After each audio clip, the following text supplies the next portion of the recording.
Ako po si Leah, 59 years old, may isang anak, walang asawa.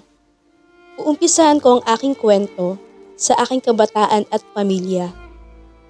5 kami magkakapatid, 3 sa unang asawa ng aking ina at 2 naman kami sa pangalawang asawa ng aking ina.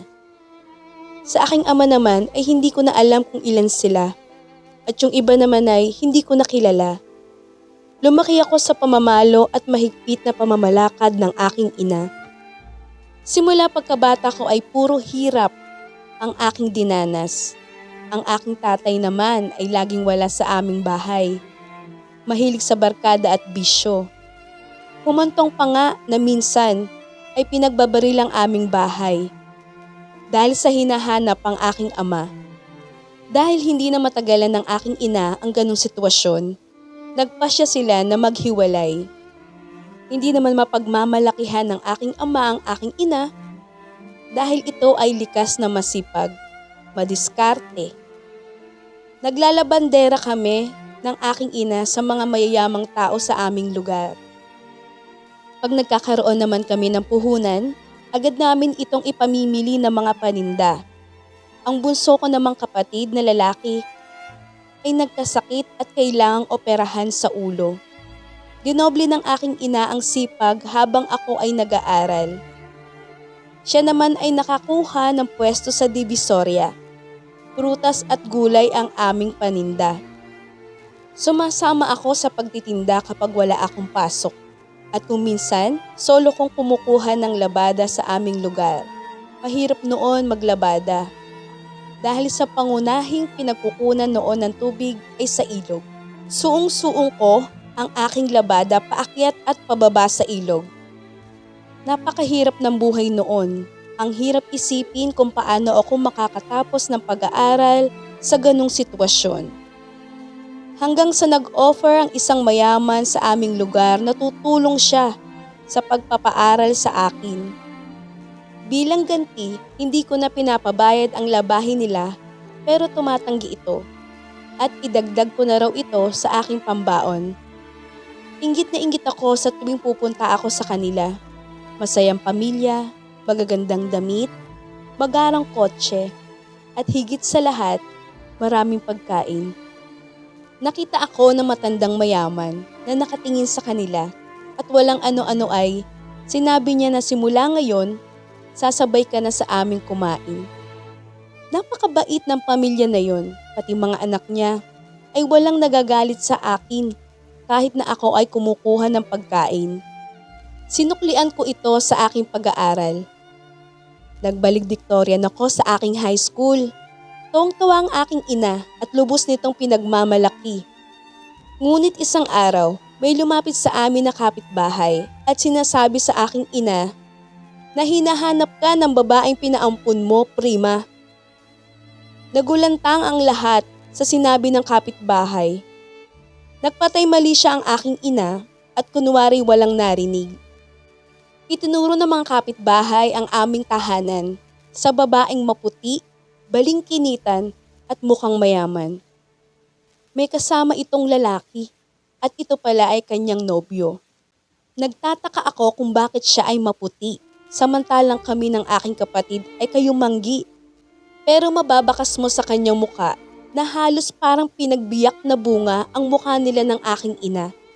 Hindi maitatanggi, kapatid ko siya. Umagos ang luha sa mukha ng dalaga pati na rin ang mga kapitbahay na nakikiisyoso. Ngunit ang aking ina ay walang emosyon o pagsisisi na pinaampon siya noon. Ang sambit ng dalaga, bakit niyo ako pinaampon? Paulit-ulit habang tumutulo ang kanyang luha. Sumagot ang aking ina, wala akong ipapakain sa'yo. Tubig na lang ang ipinapainom ko sa'yo, wala akong gatas. Walang-wala ako noon, magulo ang isip ko. Itinuro niya ang bombahan kung saan siya kumukuha ng tubig na ipinapainom sa kanya noon. Makikita mo sa mukha ng dalaga ang labis na galit at pagkamunghi. Sumagot naman ang isang matandang kapitbahay namin noon at sinabi sa aking ina, prima, tanggapin mo na sa iyong sarili. Mag-umpisa kayo ng bago. Sumagot ang aking ina, Kung hindi ko siya pinaampon noon, baka hindi ganyan ang buhay niya ngayon. Sumagot ang dalaga. Kahit anong hirap ay tatanggapin ko. Gusto ko lang makasama ang tunay kong ina. Napaisip ako at saglit na nagsalita sa aking sarili. Hindi mo alam ang iyong sinasabi. Hindi mo alam ang sitwasyon namin dito. Ngunit kung iisiping mabuti, wala nga palang kakontentuhan ng tao. Hindi niya alam kung ano ang gusto niya, meron ka na, naghahanap ka pa. Humupa ang tensyon sa pagitan ng dalawa. Nagkwentuhan sila kung ano ang tunay na nangyari. Nagkwento siya na siya ay tapos na ng pag-aaral sa kursong edukasyon. Maganda na ang kanyang buhay, mabait ang pamilyang kumupkop sa kanya. Itinuring siyang parang tunay na anak at kapatid. Lumipas ang taon, maganda ang samahan nila ng aking ina. Niyaya ako ng aking ate na sa kanya ako mag-aral. Ngunit ako'y nag-aaral ng kolehiyo ng panahon na yon. Commerce ang kinuha kong kurso noon. Ngunit ang gusto nila ay lumipat ako at kumuha ng edukasyon katulad niya. Sumang-ayon naman ang aking ina. At ako nga ay pinadala sa ate ko. Nagpatuloy akong mag-aral sa gusto nilang kurso ko. Sumunod naman ang aking ina upang mabantayan ako. Isa sa pamangkin ng aking ate, si Jose, ang masugid kong manliligaw. Hindi ko siya gusto. Hindi sa tingin ko'y wala ako mapapala sa kanya. Tambay at puro basketball lang ang kanyang inaatupag. Meron akong napupusuan. Isang lalaki na sa tingin ko ay gusto rin niya ako. Si Ralph. Siya ang tipo ko. Hindi kami magkasintahan ngunit lihim kaming nagkikita. Kasama ang kanyang pinsan na best friend ko. Nakarating kay Jose ang ugnayan namin ni Ralph at sa hindi ko inaasahang pangyayari ay may lihim pala itong plano. Dahil kaya ni Jose ang lumabas-pasok sa bahay ng ate ko kung saan doon din kami nakatira ng aking ina. Gumawa siya ng eksena upang mapansin siya ng aking ina at sinasabing magkasintahan daw kami. Labis ko naman itong itinatanggi. Ngunit isang araw, bigla niya akong hinila sa likod ng pinto at akmang hahalikan. Nakita ito ng aking ina at agad kaming sinundan. Sa galit ng aking ina, ipinatawag ang mga magulang ni Jose upang pag-usapan ang aming kasal. Oo, ikakasal na ako. Dahil ng mga panahon na yon, mahawakan ka lang ng lalaki ay hindi ka na berhen. Ganyan ang panuntunan ng aking ina. Wala akong nagawa at namanhikan nga ang mga magulang ni Jose. Hindi maalis ang ngiti sa mukha ni Jose. Samantalang ako ay parang binagsakan ng langit. Iniisip ko si Ralph, ang tunay na mahal ko. Ngunit wala akong nagawa at tuluyan kaming ikinasal. Ikinasal kami sa simbahan. Pinanindigan naman ni Jose ang pagiging asawa. Katunayan, siya ang kasama ko nung graduate ako ng college. Makikita mo sa mukha niya na mahal niya ako. Ngunit ganun pa rin, wala pa rin siyang trabaho. Umaasa lang kami sa tindahan ng ate ko na ibinigay na sa amin. Biniyayaan kami ng anak na babae. Hanggang sa magdalawa, 3 taong gulang ang aming anak, ay wala pa rin siyang trabaho. Hindi naglaon ay lumipat ng bahay sila ate at niyaya din niya akong sumunod doon. Napapayag ko naman si Jose na doon kami manirahan. Hindi ko nababanggitin ng mga lugar. Baka ako ay mabuko o mahalatang ako ito. 3 taon ng aming anak nang lumipat kami ng tirahan. Nangupahan kami, malapit sa ate ko. Nagtayo pa rin ako ng tindahan at si Jose ang pinagbabantay ko sa aming anak at sa tindahan. Habang ako ay naglalako ng kung ano-ano na pwede kong itinda. Nagpapautang ako ng tubuan. Pwede nilang hulugan, arawan, lingguhan. Gumanda kahit papaano ang aming buhay ni Jose. Nakilala ako sa lugar na yon bilang Ate Lia. Masipag, may tindahan, at nagpapautang. Si Jose ay parang walang pangarap. Okay na siya na ako ang naghahanap buhay.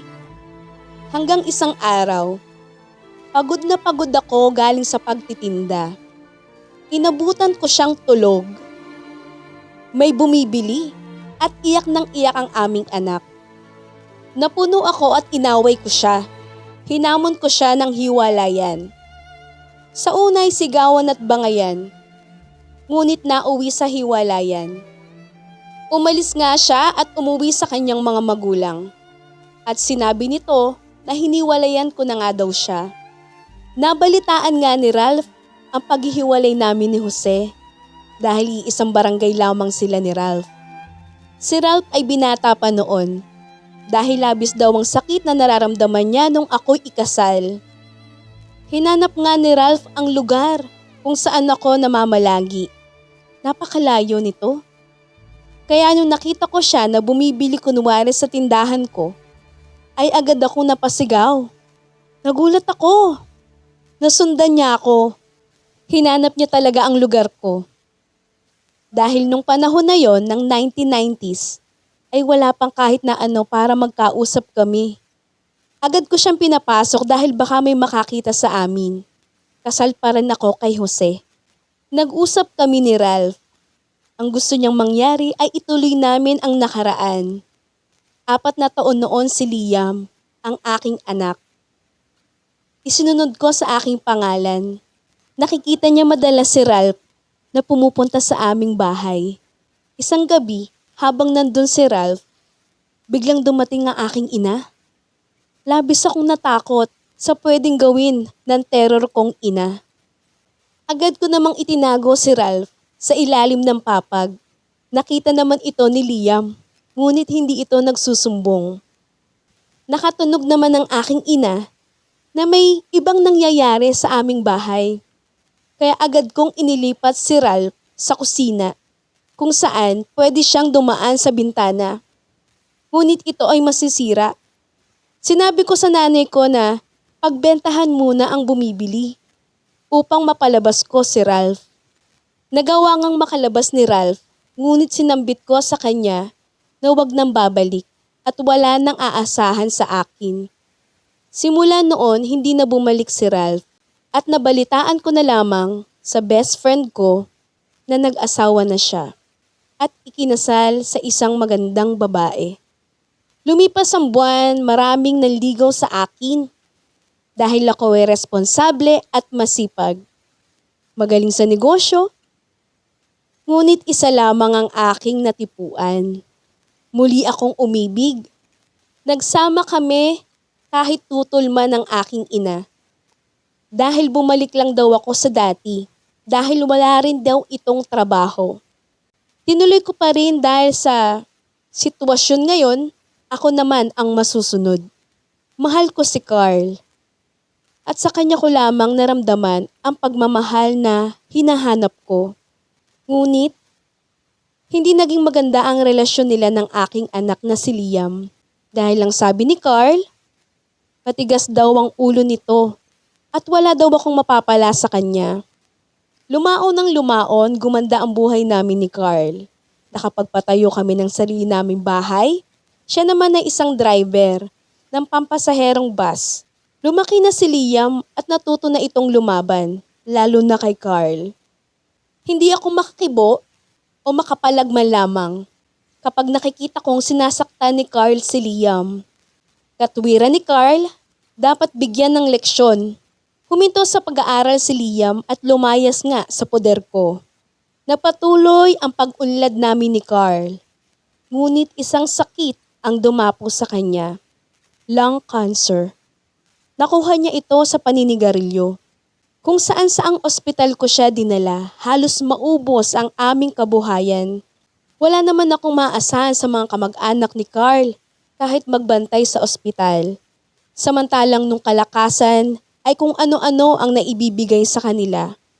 Humahantong pa nga na pag-aralin ng mga pamangkin at pagbibigay ng suporta sa pang-araw-araw nilang pangangailangan. Naibenta nga ang palaisdaan Naibenta ang motor. Ang huli ay ang van na matagal nang pinapangarap ni Carl. Naibenta lahat. Ang natitira na lamang ang bahay na ipinatayo ko. Hindi ko pwedeng ibenta o isang layon dahil para yun kay Liam. Kung saan-saan ako nangutang dahil akala ko ay gagaling pa si Carl. Dahil kilala akong negosyante, pinagkatiwalaan nila akong pautangin. Umabot nga ng milyon ng aking utang. Ngunit binawian rin ng buhay si Carl. Hindi ko alam kung paano ako makakabayad sa milyon-milyon kong utang.